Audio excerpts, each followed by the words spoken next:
Jake Ryan, host of Night Ranger Outdoors. Today we are going to be sharpening some of our cutting tools.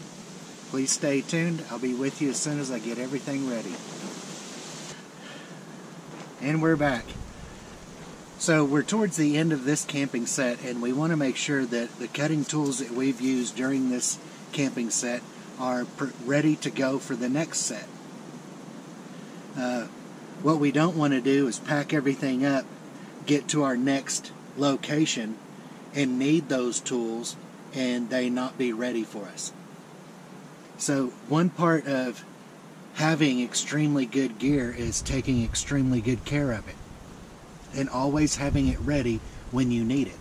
So today we're going to be going over how to sharpen your axes, machetes, and knives. So those are the three main tools we used on this set for cutting.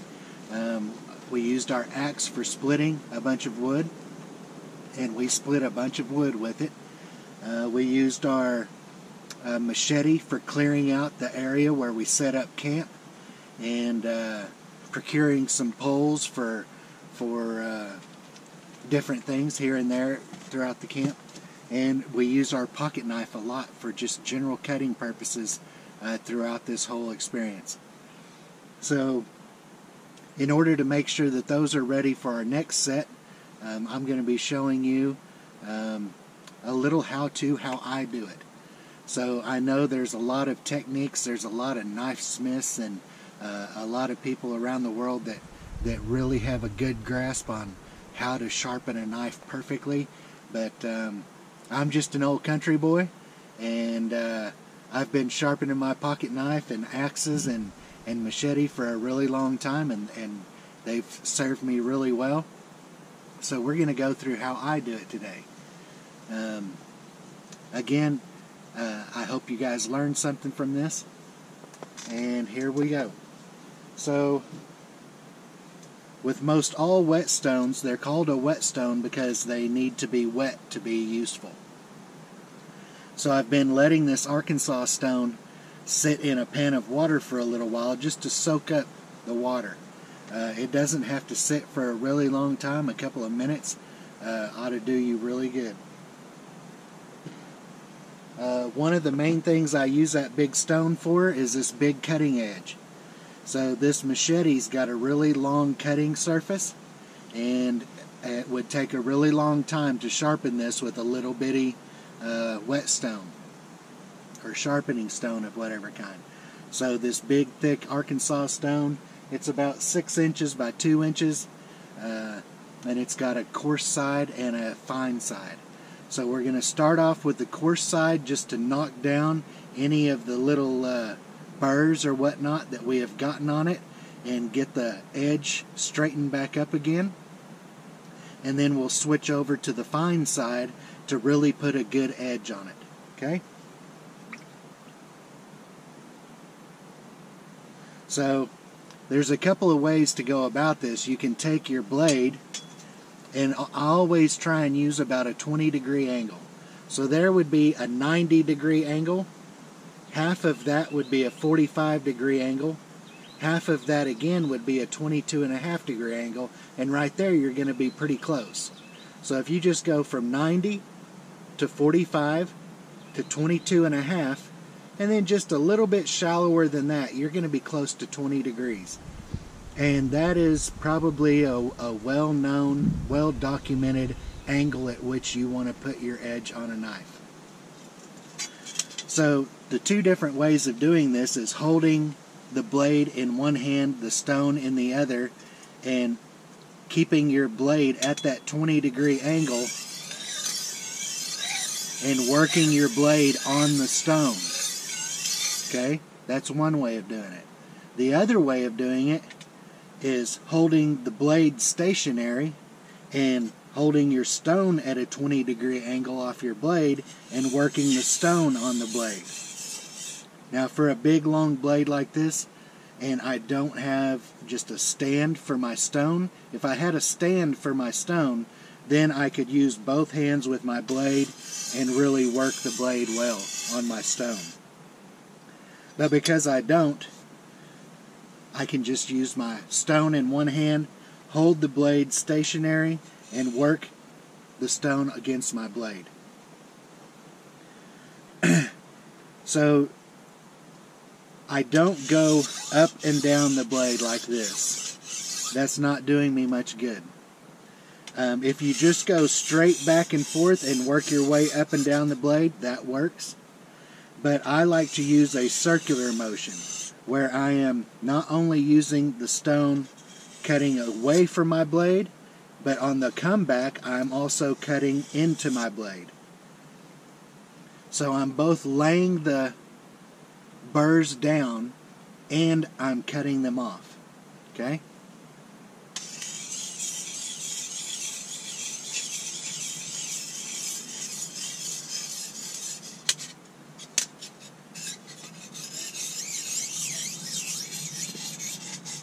And around this edge part, still maintain that 20-degree angle as you're working around it.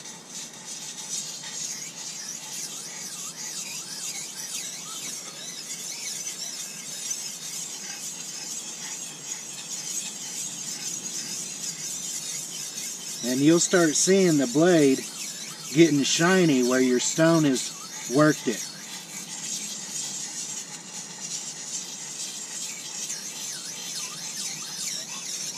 Now, because this blade is not really dull, like we haven't went for a really long time without sharpening it, it doesn't take much work. So what we're doing is just really fine-tuning the blade, keeping it sharp. It was sharp, we're keeping it sharp. You want to keep your fingers up out of the way. If you get your fingers down below the edge of the stone, and you go to push it up, you're going to catch your fingers right into the blade. So keep your fingers up on the stone.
Okay, this particular machete has got a blade on this other side back about 4 inches here. So don't forget that one, though. I didn't really use that and it's still pretty sharp. I'm just going to leave it alone. Okay, now we're going to switch over. I was using the coarse side of this stone, and you can tell when you're looking at it which one is coarse and really rough and the other one that's fine and really smooth. Now we're going to use the fine side to finish honing the blade. Make sure it's wet.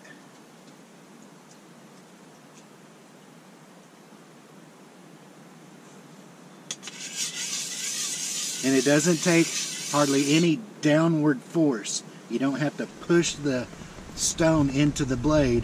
It just let the weight of the stone do the work for you. And you're just moving it around, keeping that 20-degree angle, okay? Very important to keep that 20-degree angle. If you're wobbling it back and forth, you'll just round the edge of your blade and it'll never get sharp.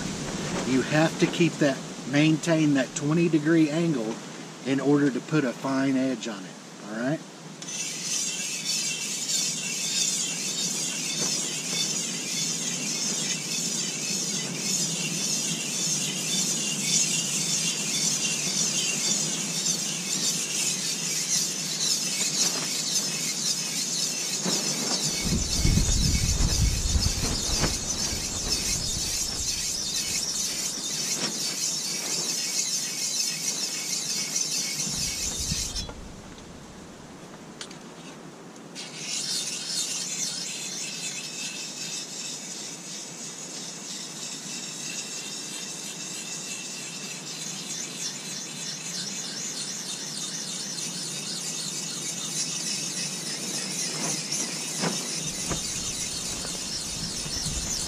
So we're going to call this Blade Sharpening 101.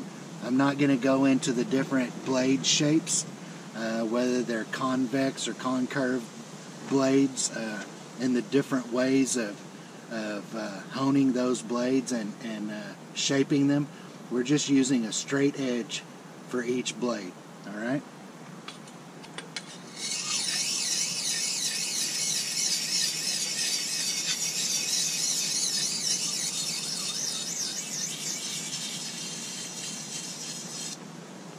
Every once in a while you can get your stone wet again. It works best when it's like that. That's why it's called a wet rock.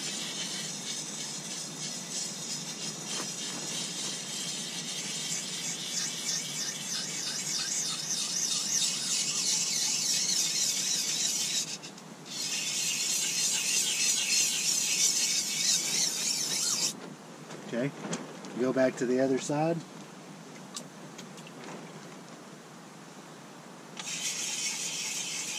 And one reason why you work this circular motion is you don't have to switch hands or whatnot when you're working different sides of the blade. You can just flip the blade over and work it whichever side you want.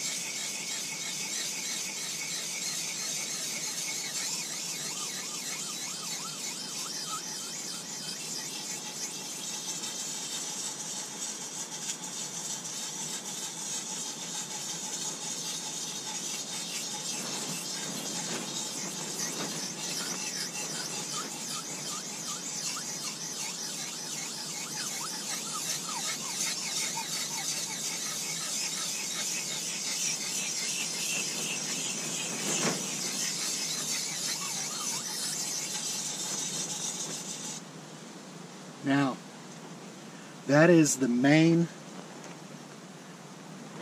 sharpening of this blade, and it is pretty sharp. Okay, now for a machete, that's as sharp as it needs to get. You don't have to worry about putting a real fine hair cutting edge on it. It just needs to be as sharp. This is a big blunt instrument. Just a good sharp edge is all that it needs. It does not have to be hair splitting fine. If it's hair splitting fine, then the first tough tree that you put it into, you're going to bend the metal of the blade, and then it won't be sharp there anymore. So we will leave this just like that. Okay, and we'll call this good.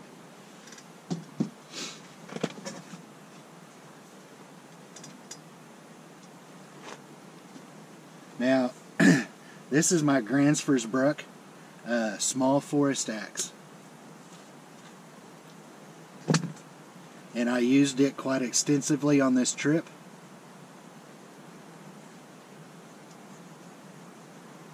In this particular camping set. It's still got a great edge on it. But I want to keep a great edge on it. And I want it to be ready to go the next time that I need to use it. Gransfors Brook also sells a sharpening stone and a honing stone for this. It's a little hockey puck type thing, and it also works wet. So you've got a coarse side and a really super fine side. You start with the coarse side and you finish with the really fine side. We'll let that sit in the water for just a little bit.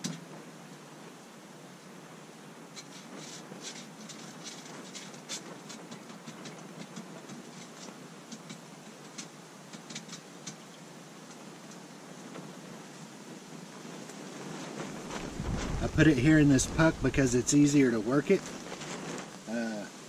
because I've got bigger hands. And I do the same thing, just a 20-degree circular motion on the blade.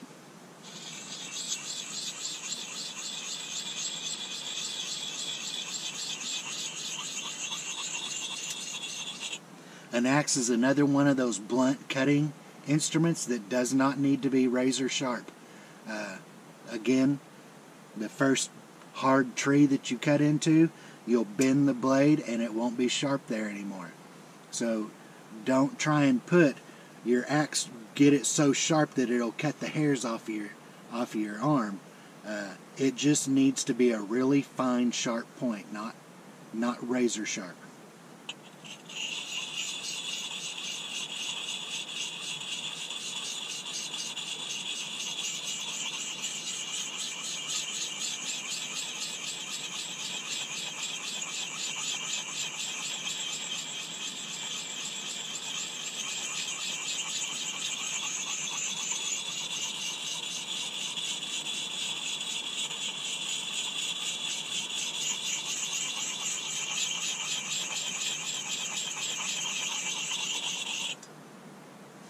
Okay, other side. Make sure you're maintaining that there's a 90, 45, 22.5, and you're pretty close right there.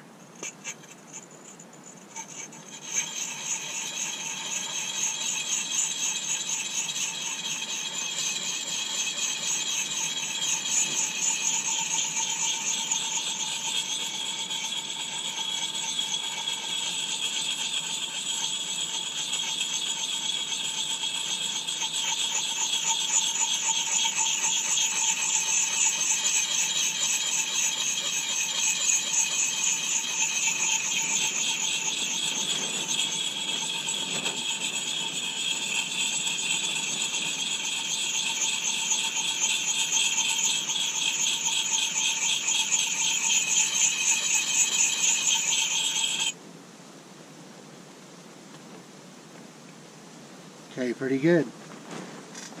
Now we're going to switch the puck over to the really fine side, the honing side.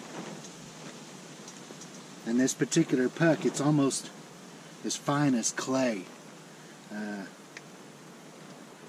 So it really takes off the rough grooves that the other side of the stone puts into the metal and makes it really smooth.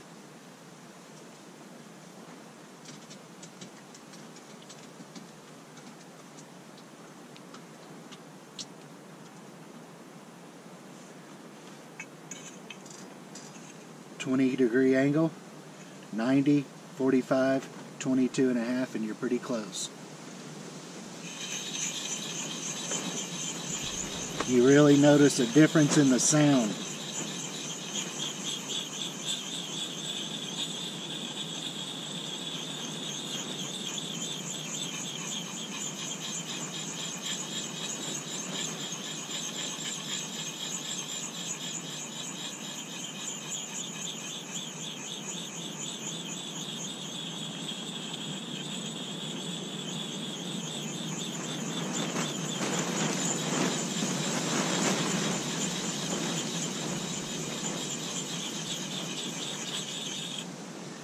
Now, I like to make sure that the point of my axe has sort of a rounded curve and not just a straight line to the point, which causes the wood, when it goes through the wood, it causes the wood to want to split out away from itself even more if you've got a rounded curve to the point of your blade. So what I do to maintain that is just work from a 20-degree angle over to a little flatter angle and a little bit up off of the sharp blade end. I'll work back a little bit towards the handle of the axe.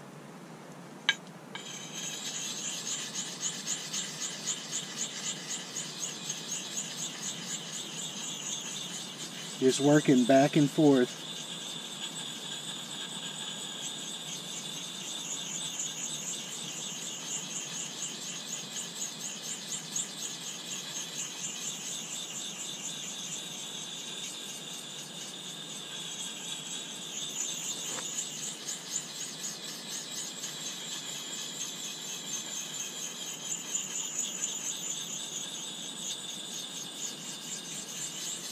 If your blade didn't come like that, after 100 sharpenings, it'll be like that. Get it nice and wet again. 20 degrees.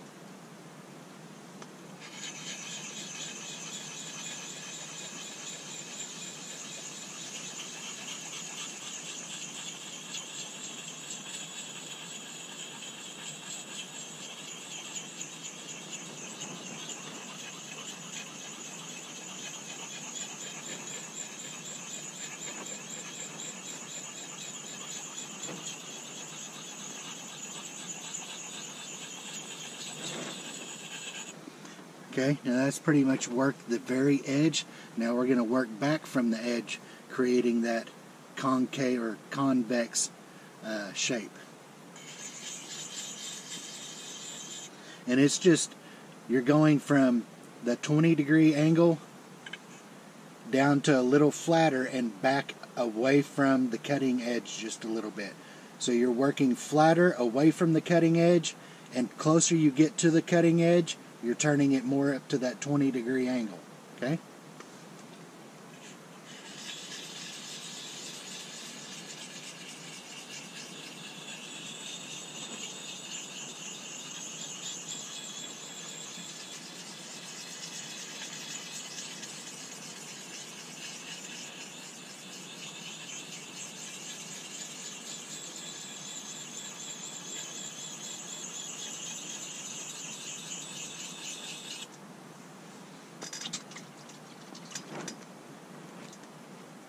Now you'll notice that I don't have to spend a lot of time on these blades because I take really good care when I'm using them, and I take really good care of them when I'm done using them. So I don't mistreat the blade, hit it into rocks, hit it into things that it doesn't need to be going into. I don't throw it on the ground. I don't stick it into the ground. It's just for cutting wood, and that's the only thing I do with it. So by taking care of your tool's going to last longer, and it's easier to maintain when you take care of it.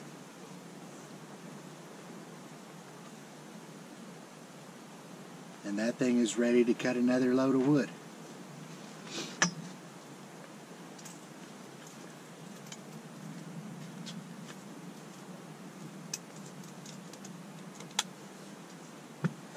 Now last but definitely not least is our pocket knife.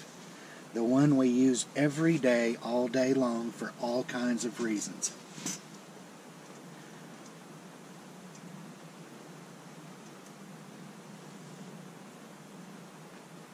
Now this, I've got a Smith's diamond blade, and it's got a coarse side and a fine side on it also. But this is a smaller blade, and I can use a smaller whetstone or a sharpening stone. This is not a whetstone. However, it does not hurt to get it wet and clean it just a little bit.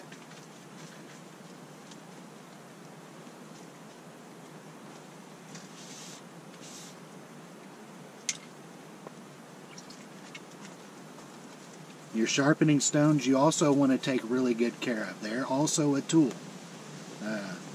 And the better you take care of them, the better they're going to take care of you.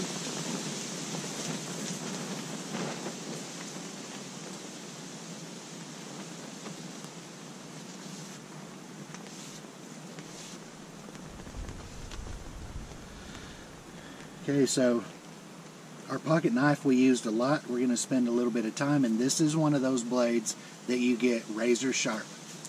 You want it to be able to split a hair. And this one, I hold the sharpening stone stable in one hand and work my knife on the blade. Because it's smaller, more intricate, I can control it better that way. Again, the 20-degree angle, 90, 45, 22.5, and you're pretty close. But working it in that circular motion.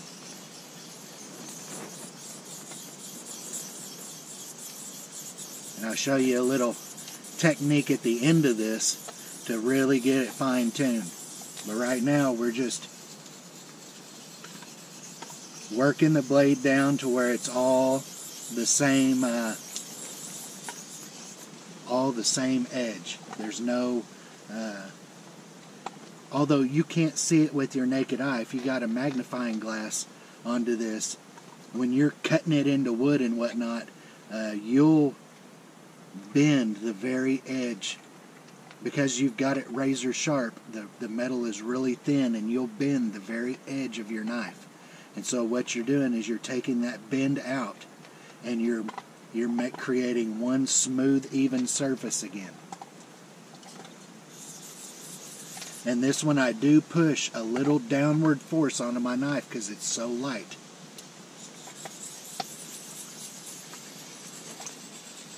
And we're on the coarse side of the sharpening stone right now. Always maintaining, you'll have to move your hand up and down a little bit, whether you're at the end of your blade or at the base of your blade, because of the curvature of your blade.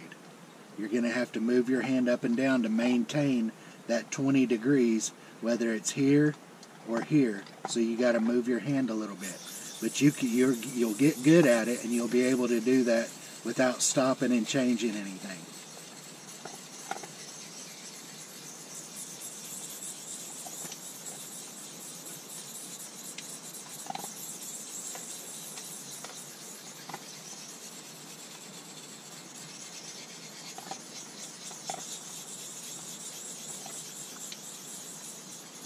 Okay.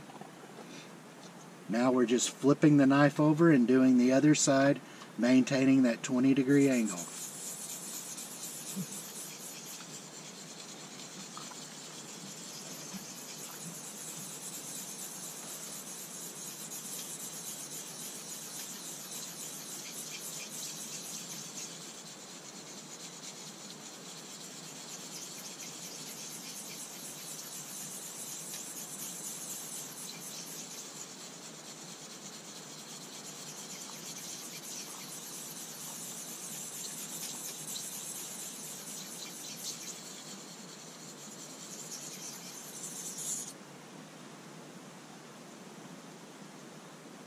You can always tell where and how you're sharpening by the shininess of the end of your blade, especially if you've got a high carbon steel blade, because the rest of the blade will start oxidizing and get darker.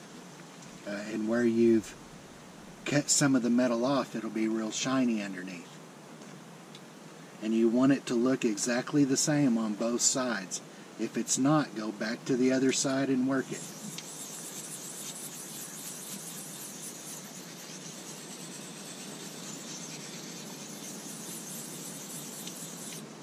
Till they both match.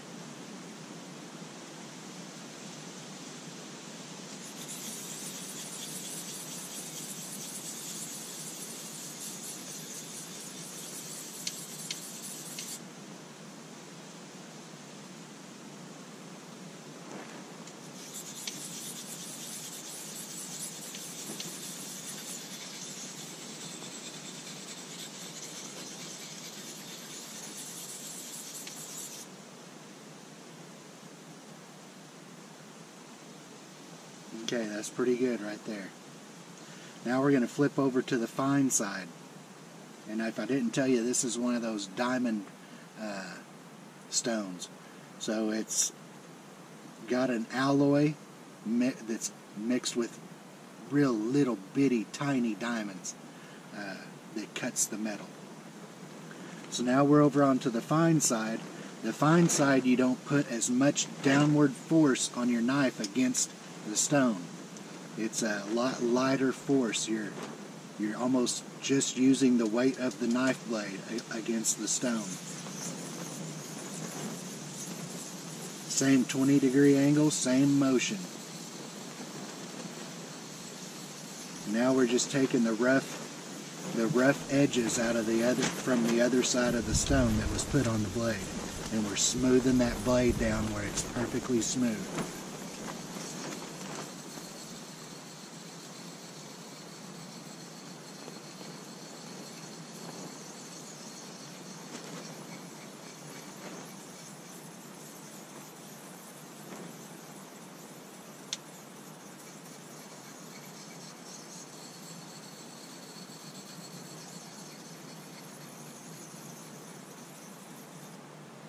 Okay, the other side, 20-degree angle.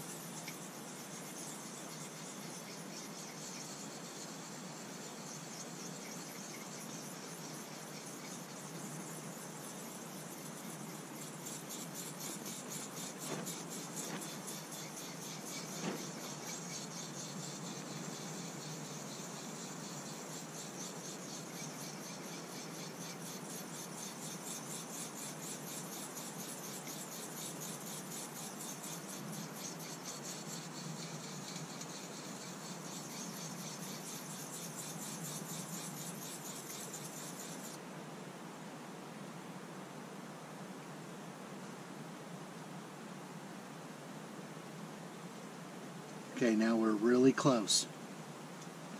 So to get the final edge on it, you're only going to cut one way against your stone. This way, when you're going, the back stroke on your blade is pulling little shavings of metal towards the end of your blade. The front stroke is then cutting those shavings off. Okay? So we don't want any more back cuts where it's pulling metal onto the face of the blade. We want to only do front strokes where we're shaving that off and creating a super sharp edge. Alright?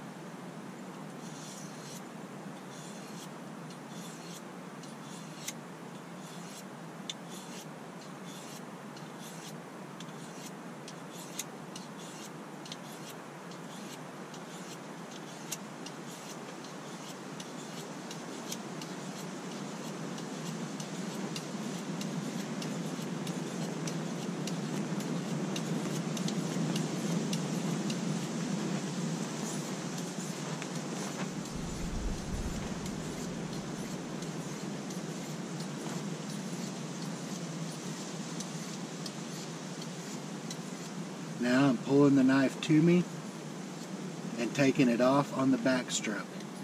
Onto the stone to me, off of the stone on the back stroke. Okay?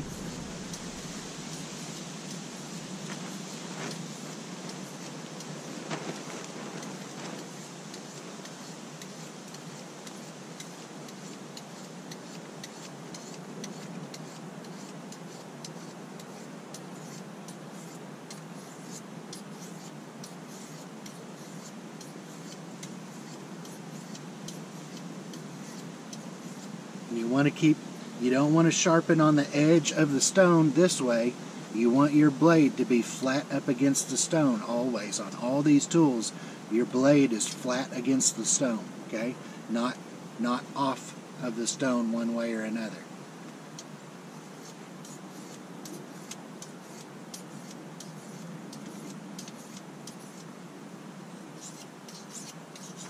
And this is just real light pressure now. You're almost lifting the knife off of the blade.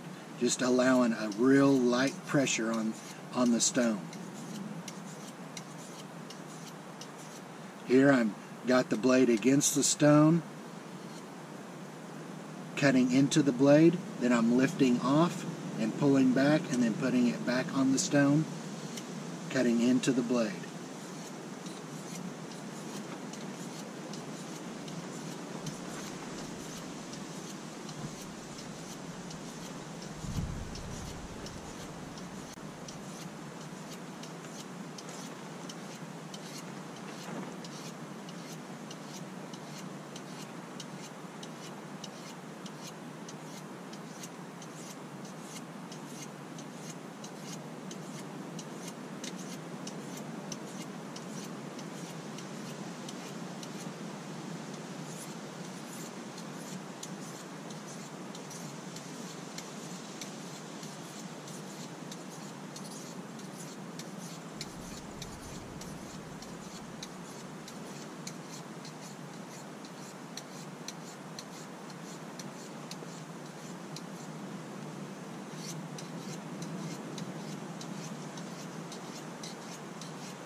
Okay, that's cutting the hair right off my hand.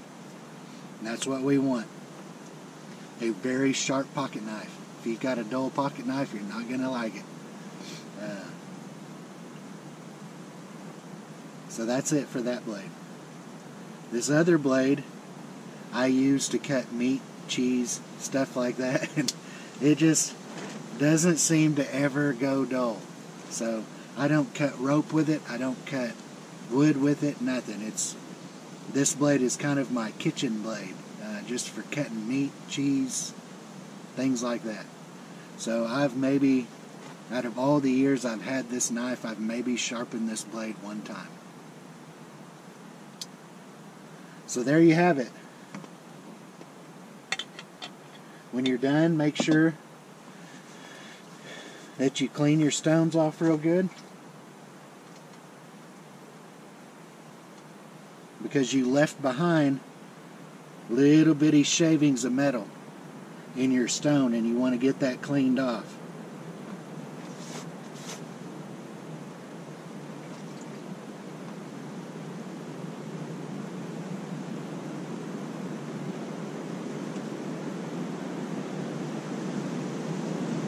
So it'll be ready to go the next time you need to use it.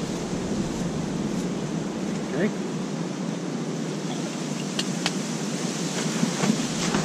With your other stones, same way. You've taken some of the rock off of the stone on both sides of this, and you've left behind little cuttings of metal. So cleaning that off is always a good idea too. You see how it just soaks up the water.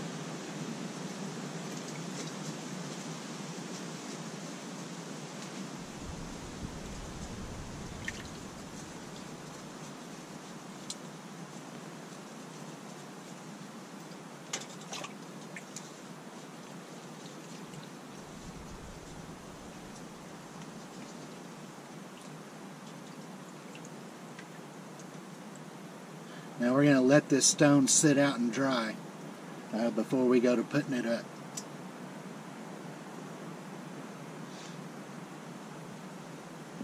We also want to clean our little hockey puck.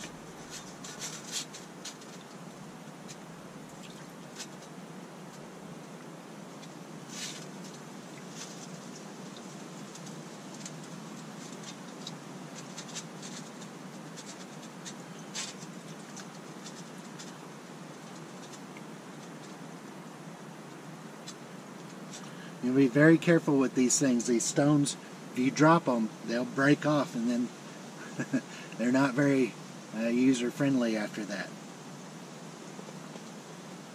So we'll let these stones dry. And I hope you guys learned something about sharpening knives and keeping your blades sharp. If you have any questions or comments, please leave them below and I'll try and get back to you. Don't expect me to get to you right away because I'm probably out here with no cell service, and it may take me a few weeks to get back to civilization where I can respond to you, but I will respond, okay? Again, thank you for sticking with me through this, and I hope you guys get out there and enjoy the great outdoors. Thank you.